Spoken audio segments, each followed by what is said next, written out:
इसके पहले वाले सैटरडे के दिन हम लोग ट्यूबरकुलस मेनिंजाइटिस के बारे में स्टडी किए थे। BMS फाइनल ईयर बैच और बैच दोनों में अभी ट्यूबरकुलस मेनिंजाइटिस का क्लिनिकल फीचर, इम्यूनोलॉजी और उसके बाद first prodromal stage, second prodromal stage, third और टर्मिनल स्टेज के बारे में चर्चा किए थे।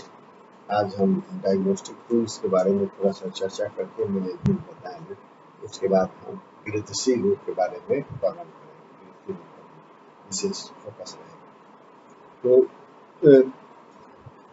हम क्या करेंगे, ट्यूबरकुलस मेनिंजाइटिस में डायग्नोस्टिक टूल्स में बताए थे कि high index of mucus specially tuberculosis is common goes a long way in the detecting case of early stage. क्या करते हैं, मॉन्टू टेस्ट कराते हैं, एंटी पेडियाट्रिक्स में 5Q कराते हैं। Positive tuberculosis test greater than 10 AM in duration is helpful. A negative test does not exclude TB। Positive मिलता है तो ट्यूबरकुलोसिस मेनिंजाइटिस के बारे में सस्पेक्ट करते हैं। उसके बाद हम क्या करते हैं, ट्यूबरकुलोसिस मेनिंजाइटिस के केस में नंबर को चेक करते हैं। cerebrospinal fluids provides most dependable information. It under high pressure and is clear or occasionally slightly turbided. When it is kept in a test tube for 12 hours, a cobweb is formed. Microscopic examination shows an increase in cell count from 10 to 500 mm with prominence of lymphocytes. In some cases with acute onset, especially in infants, CSF in early stage of TBM may show relatively increased polymorphonuclear cells. Polymorphonuclear cells increase मिलता है। Biochemical examination shows increased in proteins का level increased मिलता है, where sugar and chlorides are reduced मिलता है, sugar और chlorides का reduce मिलता है। Absolute confirmation of the diagnosis is obtained by demonstration of the tuberculous bacilli in the CSF smear by culture. Supporting investigation include chest X-ray, PA view, skull X-ray, CT scan, and erythrocyte sedimentation rate (ESR). Sputum or gastric level may be done. A lymph node biopsy, liver biopsy, or bone marrow may be helpful in case of diagnosis. Biochemical markers that quick results include Omide test, serodiagnosis and test in detecting antigens, antibodies, or immune complex in CSF or at times in serum, usually by enzymes linked immunosorbent ELISA. Molecular diagnosis is by polymerase chain reaction. Our polymerase chain reaction test हम लोग कराते हैं।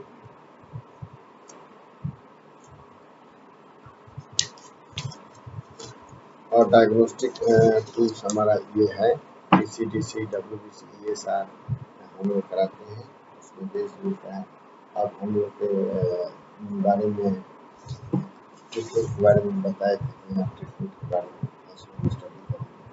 Anti tuberculous treatment according to the current national and Indian Academy of Medicine recommendation, corticosteroids in order to reduce cerebral edema and risks of such complications are fibrosis, cirrhosis, and spinal blocker. Steroids are strongly recommended. To begin with, IV dexamethasone 0.15 mg per kg every 6 hours should be given until range ICP is controlled. Prednisolone 1 to 2 mg per kg day for 8 weeks. First 6 weeks full dose. Last 2 weeks trapping is recommended. Reduction of cerebral edema. The additional measures to reduce cerebral edema 20% mannitol should be continued 100 to 200 ml IV twice daily for 5 to 7 days.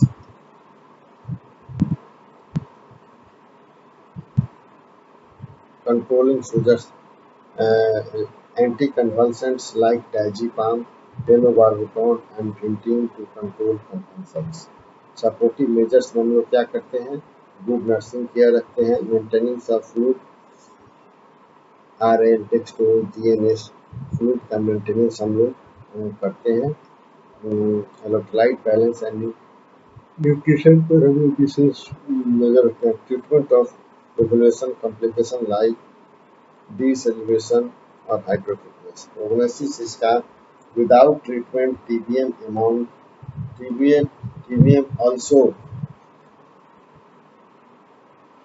TBM almost always ends fatally. Even the treatment mortality is high. Mortality figures are relatively higher in infants. These highly adverse cases, stage 3 development of sutures, delay in starting proper treatment and malnourished children. In developing regions, relapse to occasionally occur in those cases of TBM who receive inadequate anti-tuberculous therapy.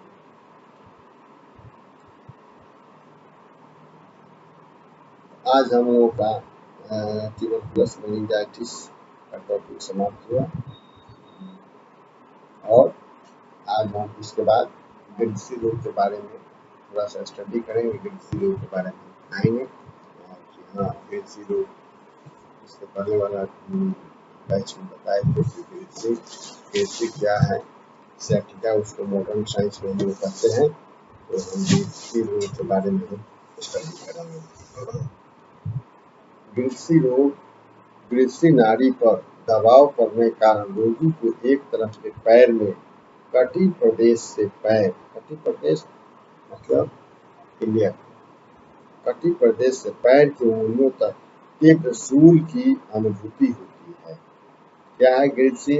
ग्रिड्सी नाड़ी पर sciatic नट पर दबाव पड़ने के कारण रोगी को एक तरफ से पैर में कटी प्रदेश से पैर की अंगुलियों तक तीव्र सूल की अनुभूति होती है, वेदना की अनुभूति। संभवतः ग्रिड्सी रोग में निम्नलिखित स्रोतस की पुष्टि होती है। कौन कौन स्रोतस है? रक्तवाह स्रोतस, मांसवाह स्रोतस, मेदोवाह स्रोतस और प्राणवाह स्रोतस।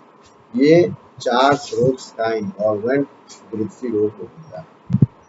ग्रिड्सी रोग में स्फीक प्रदेश से वेदना प्रारंभ होकर, मतलब कटी प्रदेश से क्या होता है, वेदना प्रारंभ होकर पैर के पृष्ठभाग से होते हुए क्रमशः पैर तक होती है। इसमें तीव्र सूल तथा आक्रांत पैर का स्तंभ लक्षण मिलता है, स्टिफनेस मिलता है, सियाटिक नर्व के क्षेत्र में होता है। मॉडर्न साइंस में इसे ग्रिड्सी नाड़ी शोथ, सियाटिक न्यूराइटिस क्या होता है, sensation of the sciatic nerve में हमेशा मिलता है। इसको मॉडर्न साइंस में क्या कहते हैं, ग्रिड्सी नाड़ी शोथ, सियाटिक न्यूराइटिस, या केवल ग्रिड्सी भी कह सकते हैं, ग्रिड्सी रोग भी कह सकते हैं, सियाटिका भी कह सकते हैं। तो क्या इसका परिचय हम बताएं कि ग्रिड्सी नाड़ी पर दबाव पड़ने के कारण रोगी को एक तरफ के पैर में कटी प्रदेश से पैर की उंगलियों तक तीव्र सूल वेदना की अनुभूति होती है। इसमें निम्नलिखित स्रोतस की पुष्टि मिलती है। पहला रक्तवाह स्रोतस की पुष्टि मिलती है, दूसरा मांसवाह स्रोतस की पुष्टि मिलती है, तीसरा मेदोवाह स्रोतस की पुष्टि मिलती है और चौथा प्राणवाह स्रोतस की पुष्टि मिलती है।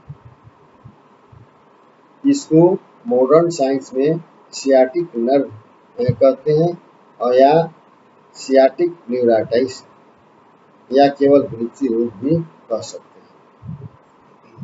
और इस आयुर्वेदिक संहिता ग्रंथ के सभी पुस्तकों में इसका सभी संहिता ग्रंथों में वर्णन मिलता है।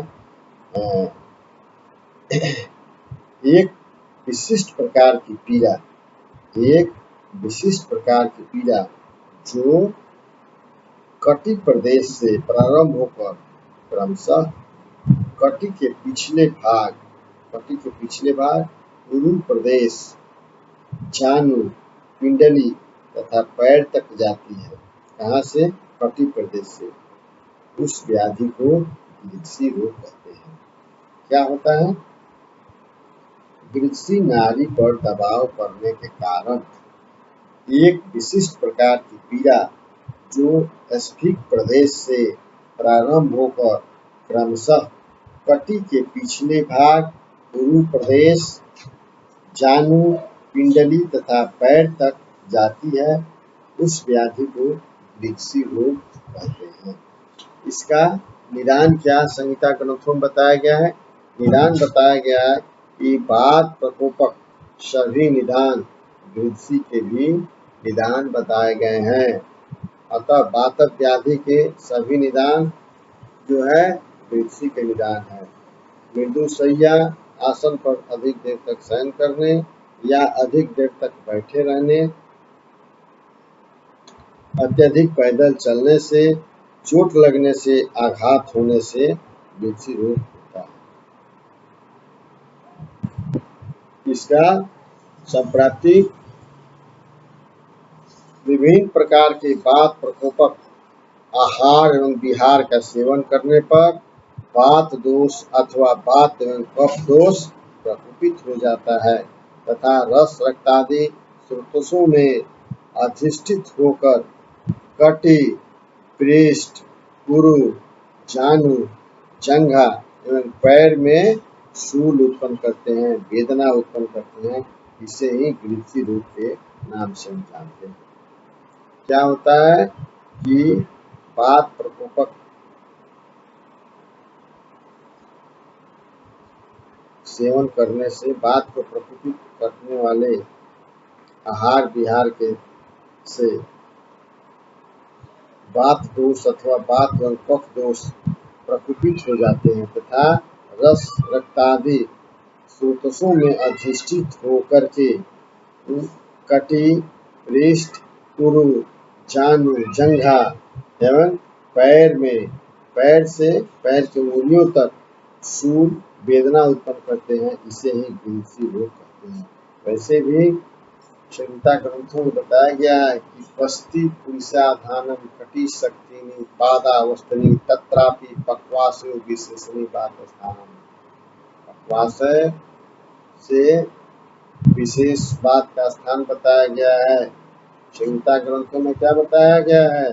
वस्ति पुरुषाधानम कटी शक्तिनी, मतलब शक्तिनी से, कटी प्रदेश से। क्या होता है? कटी प्रदेश से पृष्ठ, पुरु, जानु, जंघा एवं पैर में शूल उत्पन्न करते हैं। इसे ही गृह्सी रोग कहते हैं। अब संप्राप्ति चक्र के बारे में बताया गया है कि विविध प्रकार के निदान सेवन करने से वात कफ दोष का प्रकोप होता है। वात कफ दोष के प्रकोप होने से धमनी में, शिरा में, नाड़ी आदि में वात का आवरण एवं दोषों का अधिष्ठान होता है। इससे क्या होता है? रस, रक्त, मांस दुष्टि होती है। रस, रक्त, मांस दूषित होकर के क्या करता है कि कटी में, पृष्ठ में, पुरु में, जानु में, कटी प्रदेश से लेकर के पैर में शूल उत्पन्न करता है, जिससे गृह्सी रोग की उत्पत्ति होती है। गृह्सी रोग होगा। संप्राप्ति घटक इसका क्या है? दोष क्या है? वात कफ प्रधान त्रिदोष है। वात कफ प्रधान त्रिदोष है। दुष्ट क्या है? रक्त, मांस, मेद, नाड़ी संस्थान, अधिष्ठान कटी, पुरु, जानु, जंघा और पैर होता है। स्रोतस रक्तवः, मांसवः, मेदोवः, अस्थिवः। स्रोतो दुष्टि के प्रकार क्या है? संग, शिरा, ग्रंथि। अग्नि की स्थिति क्या होता है? अग्नि विषमाग्नि होगा या मंदाग्नि होगा।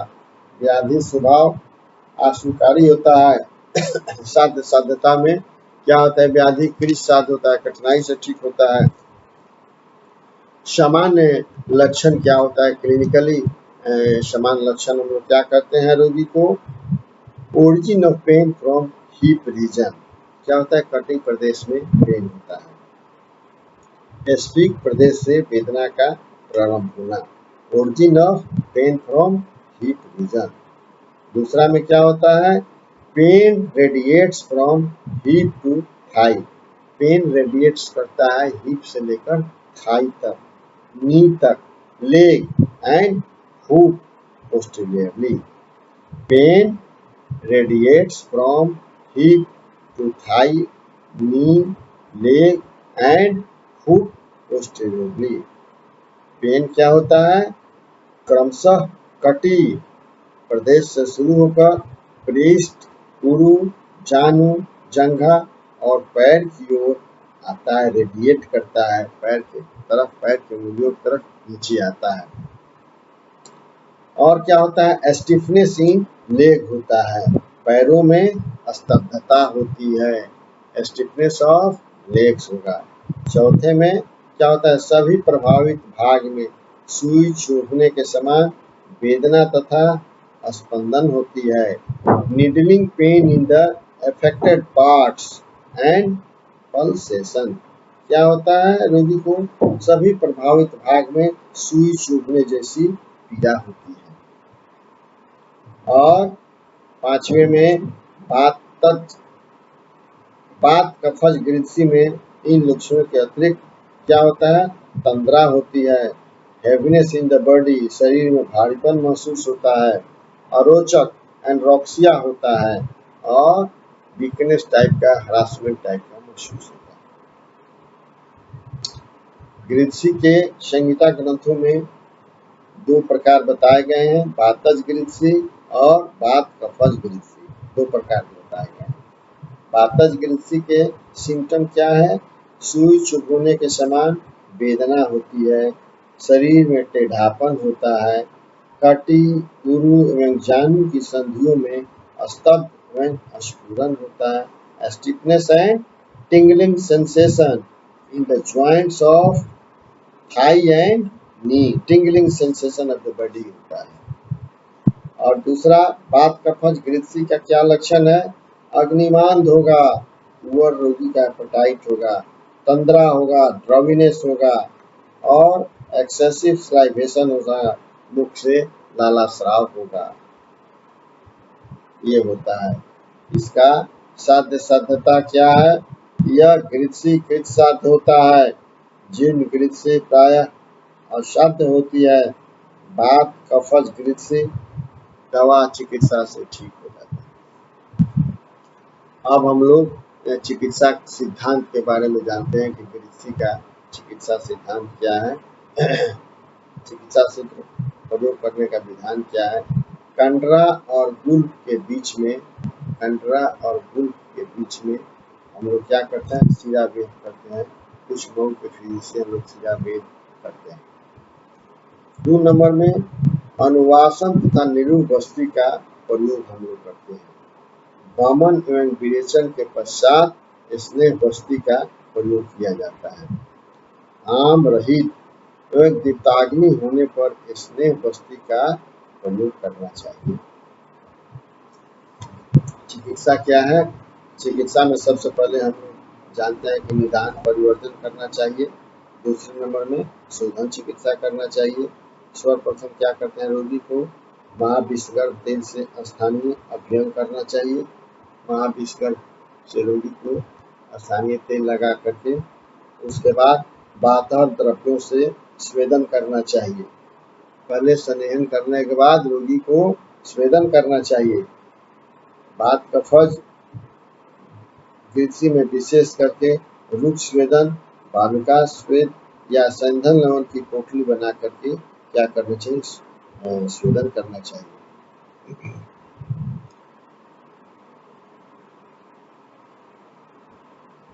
संधिवादी तेल की अनुवासन बस्ती तथा एरंड मूलाधिक वात की निरूप बस्ती अत्यंत लाभदायक होती है।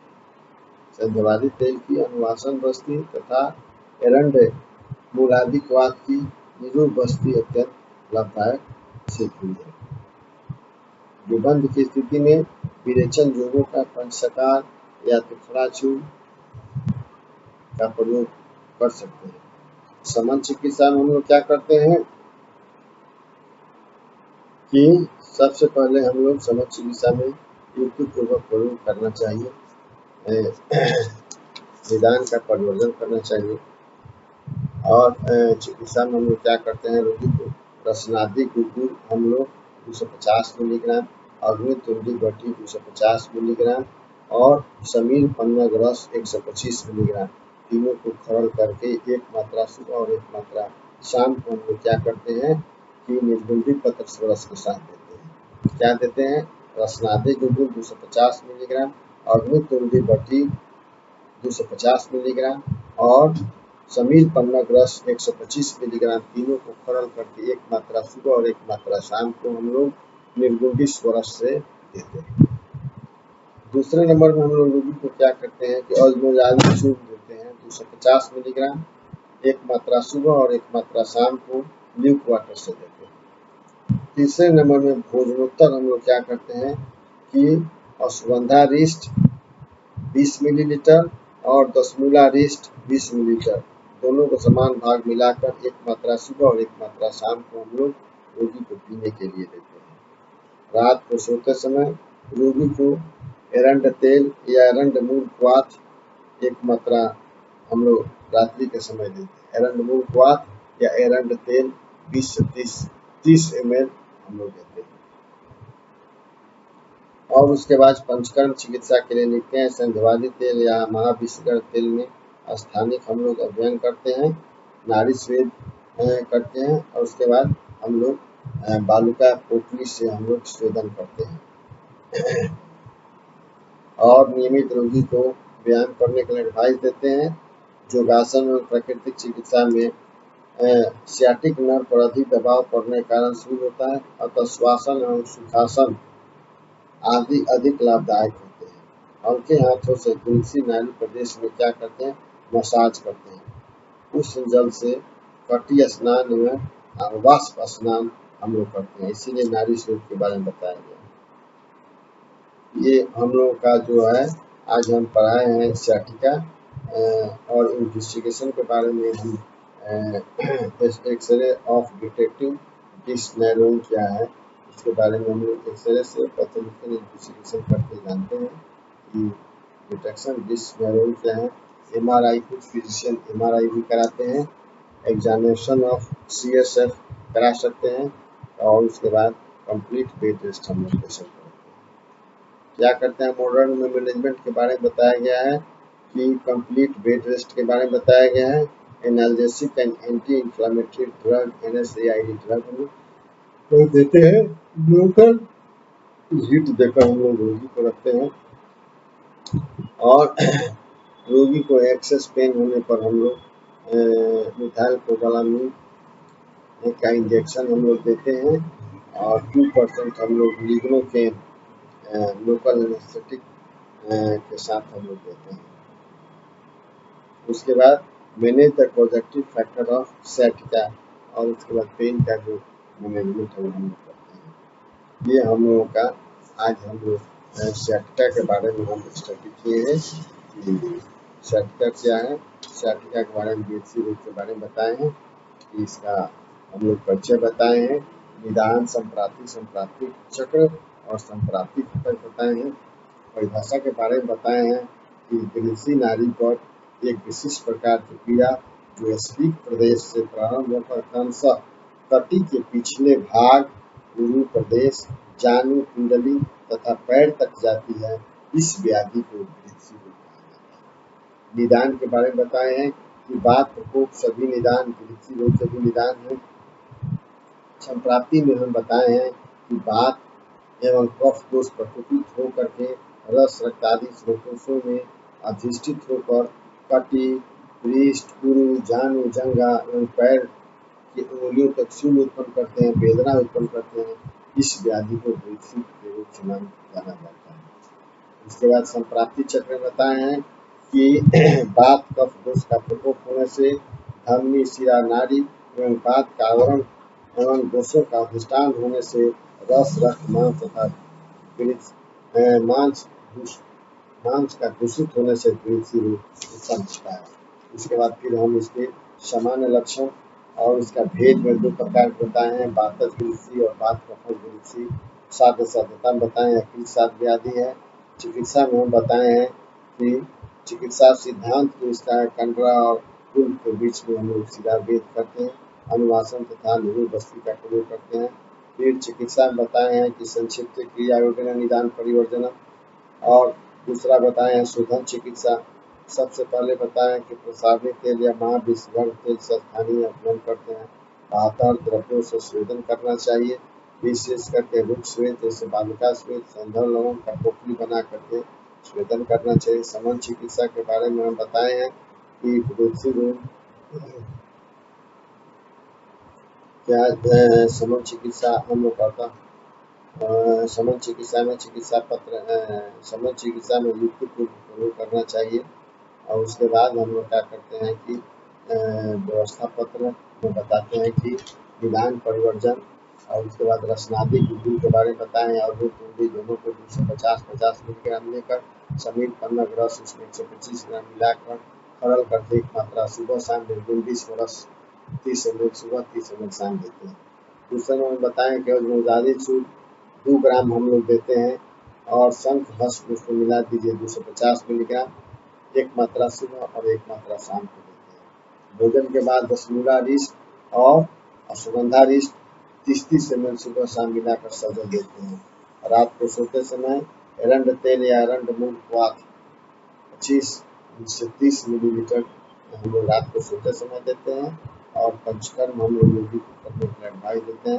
पंचकर्म महाविष्घर तेल से स्थानीय का ग्रहण करके उसके बाद पोटली बनाकर बालिका से स्वेद करते हैं। ये हम चिकित्सा व्यवस्था पत्र के बारे में बताए हैं। उसके बाद योगासन और प्राकृतिक चिकित्सा के बारे में बताए हैं कि सियाटिक नर्व पर अधिक दबाव पड़ने का अनुकूल होता है, अतः श्वासन और सुखासन अधिक लाभदायक सिद्ध होते हैं। और हल्के हाथों से तुलसी नादि का मसाज करना चाहिए। उष्ण जल से कटी प्रदेश या वाष्प स्नान करना चाहिए। उसके बाद हमने बताया है कि रोगी को X-ray for detection of this neuron investigation कराना चाहिए, MRI कराना चाहिए। और ट्रीटमेंट के बारे में बताया है कि complete bed rest, analgesic anti inflammatory drug NSAID का हम लोग यूज करते हैं, मिथाइल कोबालामीन पैराडॉक्सिन का यूज करते हैं हम लोग। और उसके बाद management of the positive factors of sciatica के बारे में ये आज हम लोग सियाटिका के बारे में स्टडी किए हैं। ठीक है, इसके बाद हम लोग फेशियल पैरालिसिस और मॉडर्न में वेल्स पैल्सी के बारे में